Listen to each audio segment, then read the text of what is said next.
ایک نوجوان نے اپنا واقعہ بیان کیا. وہ کہتا ہے ایک نوجوان تھا, بڑا دیندار اللہ والا تھا. تو کہتا ہے کہ میں ایک دفعہ بازار نکلا کچھ کام کے لیے, مارکیٹ سے کچھ چیزیں لینے کے لیے. میں جب مارکیٹ میں داخل ہوا تو وہاں پہ میں کیا دیکھتا ہوں کہ ایک لڑکی ہے اور بڑے ہی ایک آپ یوں سمجھ لیں کہ اس قسم کا لباس پہنے ہوئے اور تکبر کے ساتھ وہاں پہ چل رہی ہے اور لوگوں کو اپنی طرف مائل کر رہی ہے. تو میں نے کہتا میری جب اس پہ نظر پڑی تو مجھے خیال آیا کہ یہ اگر اسی حال میں دنیا سے چلے گی تو اس کا کیا بنے گا.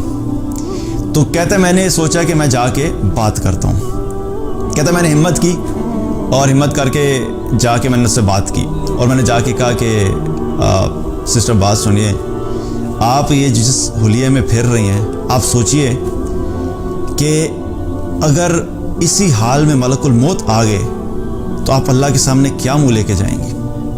اب بات اس نے کی, ظاہر اپنے اس کے ذہن میں تھا کہ میں بات کروں گا, ہو سکتا ہے میرے بات کرنے کی وجہ سے احساس پیدا ہو جائے, کیونکہ بہت سی ایسی دفعہ ہوتا ہے کہ ایمان والے جب ایمان والوں کو یاد دہانی کراتے ہیں تو اللہ سبحانہ تعالیٰ کی طرف لوگوں کا رجحان بھی ہو جاتا ہے. تو کہتے ہیں جب میں نے بات کی تو میں نے سوچا شاید اللہ تعالیٰ دل میں ڈال دے. تو میری بات سنتے ہی اس لڑکی نے میری طرف دیکھا, مجھے کہتی ہے تمہارے پاس موبائل ہے؟ اس نے کہا ہاں جی ہے.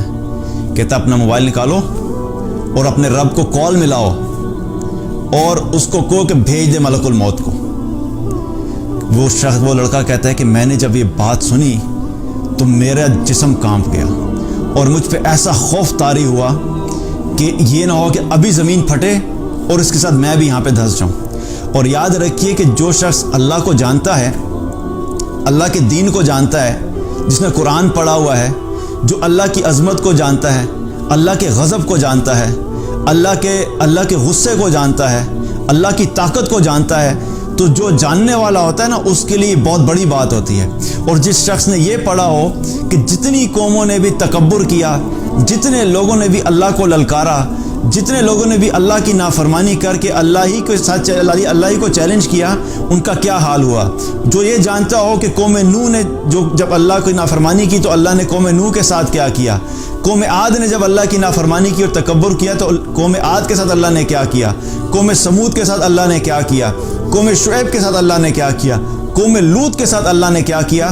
جو اللہ اتنا طاقتور ہے کہ اتنی بڑی بڑی قوموں کو, اتنے بڑے بڑے جائنٹ جیسے جو انسان دنیا پہ آئے ان کو ہواؤں سے اڑا دیا, کسی کو پتھروں سے اڑا دیا, کسی کو فرشتے کی چیخ سے اڑا دیا. تو جو اللہ اتنا طاقتور اور اتنی بڑی بڑی قوموں کو ختم کر سکتا ہے, وہ ایک لڑکی یا ایک انسان جب اللہ کو للکارے گا تو اللہ سبحانہ تعالیٰ نہیں کر سکتا کیا. تو کہتے ہیں کہ میں وہاں سے بھاگا, مجھے خوف ایسا طاری ہوا کہ میں آگے چلا گیا. میں نے کہا میں چھوڑ دیا.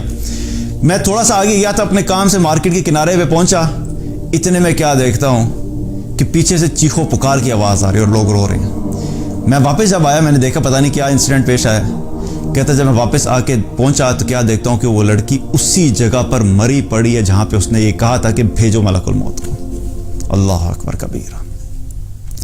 کہتا جب میں نے اس کو اس حال میں دیکھا تو میں وہاں سے پھر رک نہیں سکا اور پھر میں وہاں سے بھاگا اور میں یہ سوچا کہ کس طرح انسان اپنے آپ کو کیا سمجھتا ہے اور اللہ کے سامنے کس طرح اللہ کو للکارتا ہے. تو یاد رکھیے کہ ایک ہے گناہ کرنا اور گناہ ہونے کے بعد اس گناہ پہ قائم ہو جانا اور پھر تکبر کرنا اور پھر اللہ ہی کو للکارنا شروع کر دینا.